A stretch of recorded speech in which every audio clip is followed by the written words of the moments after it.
Now to the Transportation Security Administration's decision to extend its face mask requirement until September now. You're going to have to keep wearing your face coverings at all airports, on buses, and also rail systems. And here to talk about the future of travel is Sara Nelson, International President of the Association of Flight Attendants. Hey, Sara, good to have you back on the broadcast. I'm curious this question. How important is it that the mask mandate has been extended? What does that mean to airline employees? Do you think there's a sense of relief that they're going to be required now at least a few months past the prior May deadline? Well, let's be really clear. This is not an extension of the mask mandate by itself, but the enforcement of that mandate. So it's really important. Scientists and healthcare professionals are telling us that we need to continue to wear those masks in enclosed spaces, even when people are vaccinated, so that we are not carrying variants of the virus or carrying the virus itself until we have everyone vaccinated. So we need to continue to wear these masks in enclosed spaces, and there's no more closed space than the space that we work in the aircraft cabin. And so what this says is that the federal government is really backing us up in doing our jobs. They're saying that when flight attendants say you need to wear the mask and comply with that there's a zero tolerance policy from the FAA if you're interfering with those flight attendants' instructions and duties, and that TSA is going to enforce this in the airports as well. And there will be fines and potentially jail time if you're not following through, just like if you smoked on a plane and put everyone in jeopardy. Gotta say, with the frequency with which I fly, I'm so relieved. I'm just glad that you're going to have to be really tough about it, and I'm really grateful for it, frankly. But there is this new report by Axios, and it says 72% of Americans are planning summer trips, with campsites, Airbnbs, flights, rental cars rapidly booking up right now. It was like half of that the summer of 2020. So do you have a sense of what airports are going to look like? Yeah, airports are going to be a lot more crowded. And so it's really important that everyone follow the rules, because what we don't want to do is extend this pandemic.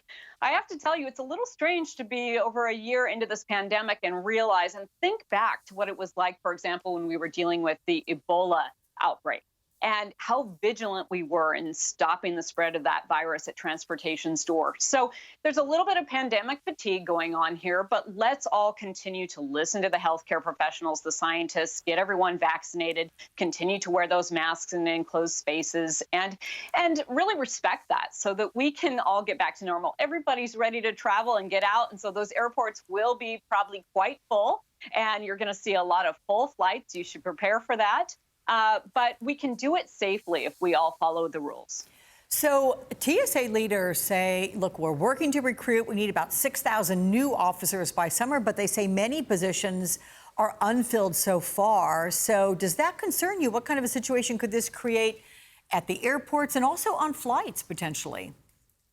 Well, it's always difficult when we have staffing shortages at TSA, and that's a problem when we see government shutdowns and there's not continued funding, and when there's cutbacks in government funding. But it's also a problem when those TSA agents don't have the ability to get on the general pay scale with the rest of the federal government and attract people to those jobs because they're good jobs with good pay and good benefits. We're talking about that this week in front of Congress about this very issue. And it's one of the ways that we can attract people to this work and make sure that we're staffed up for the summer and ready to meet the demand. Let me ask you real quick, how long do you think it's going to take for the airline industry to fully recover? I mean, because it can't open overnight. Well, one thing that's really important to recognize is that this is going to take an international network to be able to recover. And so one of the things that we're doing is we're also focusing on getting the vaccine distributed all around the world so that we can continue to travel safely to all these countries and attract people to the United States. As long as there's travel restrictions in international travel, we're not going to fully recover. And as things stand right now today, experts are saying that they're not seeing a full recovery of the airline industry until 2024. So the more that we can do to spread those vaccines around and get out of this pandemic, the faster that we will all recover and have those safe jobs and have a network that will support all the other industries that count on air travel. Just another good reason to get vaccinated, everybody. Take a listen to Sara Nelson. Thank you so much, Sara.